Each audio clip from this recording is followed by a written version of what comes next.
Hello ladies and gentlemen, and welcome to your Gersnet immediate post-match reaction after Rangers' 2-0 victory over St Mirren in the Scottish Premiership today on Sunday. Brought to you in association with Forest Precision Engineering.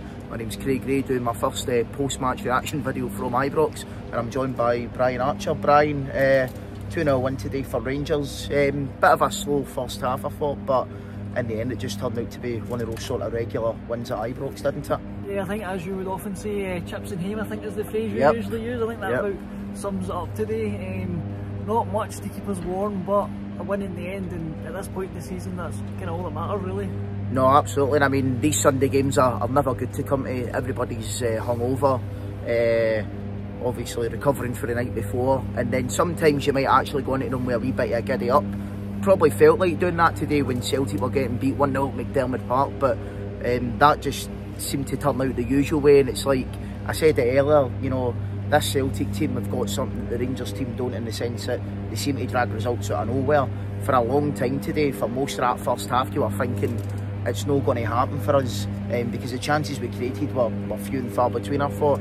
And then even when we, you know, were a goal up in that second half, it didn't seem as if we were getting the game killed. And for me, it had all the hallmarks of being one of those ones where St Mirren might get an equaliser. But the second goal, anyway, another brilliant through ball, from Todd Cantwell, and a great finish by Seema to get his second. Yeah, it was kind of a game I expected. I always associate with Stephen Robinson's teams with the kind of low block coming here to defend.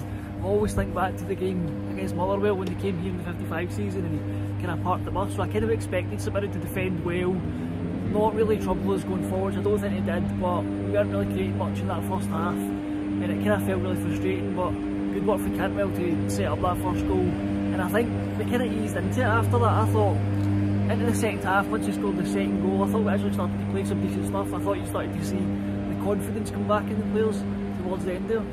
No, I thought that as well. On Todd Cantwell anyway, Brian, I mean, we've seen after the second goal, a lot of the players went up to sort of cheer him and hug him and stuff like that, showing that sort of team spirit.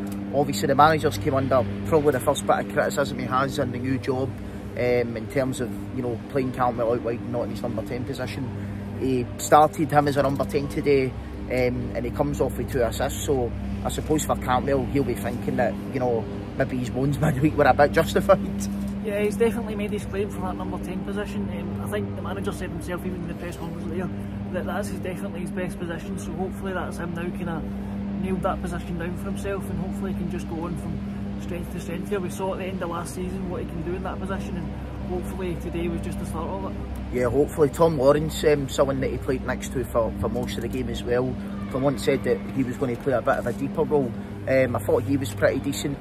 I had him on for a shot and target, and unfortunately never got one, so thanks very much for that, Tom. But the manager said in his press conference afterwards that, you know, he went up to Lawrence and, you know, he congratulated him on a great performance, and he played, I think, a full 90 minutes there. That must be his first 90 minutes for God knows how. I don't even know if he has actually played the 90 minutes for Rangers. So whilst it's obviously great to have Cantwell sort of playing and, you know, getting numbers in terms of assists in that number 10 position, I think it's a real positive as well that we've got a guy like Lawrence coming back who can now stake a claim for that place as well. Yeah, I think it's that deeper position. It's probably a position that Lawrence can play, especially here at home against the teams where we're likely to have the majority of possession. You don't necessarily always need the 2 sitting midfielders, and I think Lundstrom, a player of his calibre, should be capable of almost guarding that holding midfield on his own and letting Lawrence and Cantwell get a bit more forward to link up with the likes of McCausland and Seema and Danilo or Dessers. So hopefully that's something that I'd be quite keen to see more going forward, is just kind of playing that one holding midfielder and then kind of 2 more attacking midfielders and Lawrence and Cantwell. Yeah, I think that would be good. Sorry for the noise, guys. It's the mowers are out in the winter, keeping the pitch in a nice clean condition. Ross McCausland, Brian, you mentioned him there. I want to talk about him a wee bit because I felt that he done fantastically well again. I think that was his second start for Rangers. He obviously came on midweek for Cantwell, scored a goal, a great goal. Never got a goal or an assist or anything like that today, but his all-round play I think was excellent, and he came up with a man of the match award, and I think that was quite deserving. Yeah, he continues to impress me. The thing that impresses me most of all is just his willingness to attack the opposition players. There's no fear in him whatsoever. It doesn't matter how big the full-back is or how big his opposition is that he's got in front of him. He's just constantly running at them, and even if it doesn't come off, he's straight back again. There's absolutely no fear in him. Even if that first kind of dribble doesn't come off, he doesn't hide. He doesn't, he always still wants the ball, and he's quite willing to go again. So I think that's impressive.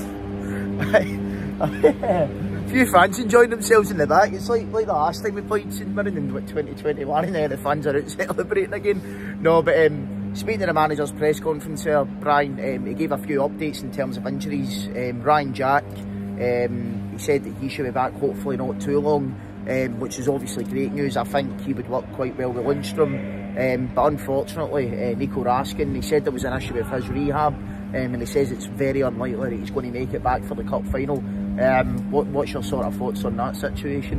Yeah, that's a real disappointment. They're asking one. I think he could make a real difference in that centre midfield. We're obviously short on options there just now. Pretty much Lundstrom's the only kind of nailed on starter there at the minute.